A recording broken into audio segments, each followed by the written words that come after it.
You're back again.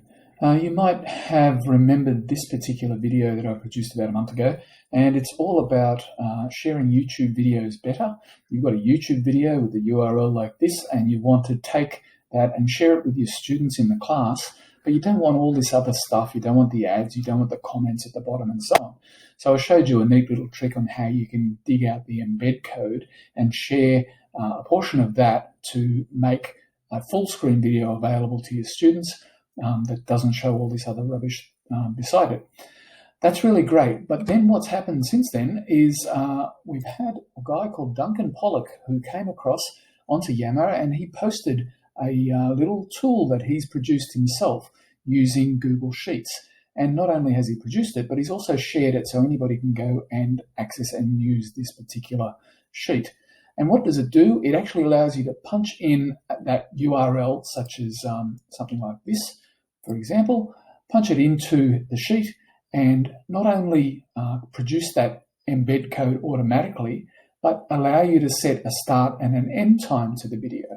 So in this case, for example, I'm doing a segment on McMurdo Station, and I found this great little clip that's part of a full National Geographic documentary that is 52 minutes long, but there's a segment in there on McMurdo Station, and it starts at about 14 minutes and 10 seconds, and it only runs for about a minute or so, and that's really handy, and I'd like to share that with my students, and I'd also like it to be shared without all this other stuff on the side. So what Duncan's done is shared this particular Google Sheet. I'll give you the URL for it at the bottom in the video information, and what it is a very simple tool with a few little boxes to fill in, and it spits out the URL that you need over on the right here. The code, the actual sheet itself is view only because he's created it to share with other people. He doesn't want you to change his sheet. And there's a few people in here actually right now grabbing it for themselves. So how do you grab it for yourself? You go File, you go Make a Copy. And I don't want it to be called Copy Of when I put it in my own drive, which is where it's going to end up. So I'm just going to call it YouTube Chop, and it's going to go into my drive, and I say OK.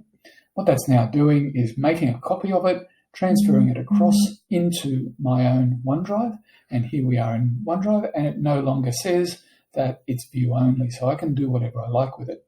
So that URL that I grabbed from Antarctica, Control-C to copy it, I can come back into my version of this, click within this cell somewhere. Don't click on that because that's the actual link. Click within the cell and go Control-V, and it pastes that code, that URL, into that box.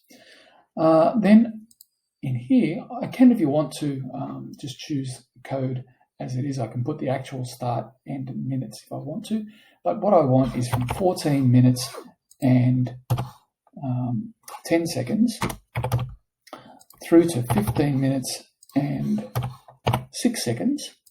And what that will do is this code, this URL that it spits out on the right-hand side is the one that I want, the video that I want, with a start of 850 seconds through to 906 seconds.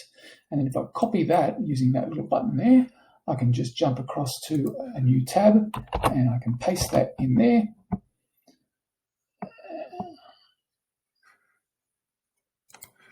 I just did the wrong thing. I don't think I copied it. Let's try it again. So copy the link, that's a bit better, and paste that link in there. And what I will now get is something that looks like this. So it's a full screen. Click play. It jumps straight to 1410, and it's only going to play that little bit of the segment. I've turned off the volume so that it doesn't interrupt us. So that is what you get out of this little tool that was created by Duncan. So go to Yammer or go read the link below in the video info. Grab this code, make a copy of it for yourself, and you'll be able to share links that allow you to chop segments of videos and make them accessible to your students really easily. You can put them in an email, you can put them on Google Classroom, you can put them in Microsoft Teams. All very handy. So thanks very much to Duncan Pollock for sharing that one. See you next time.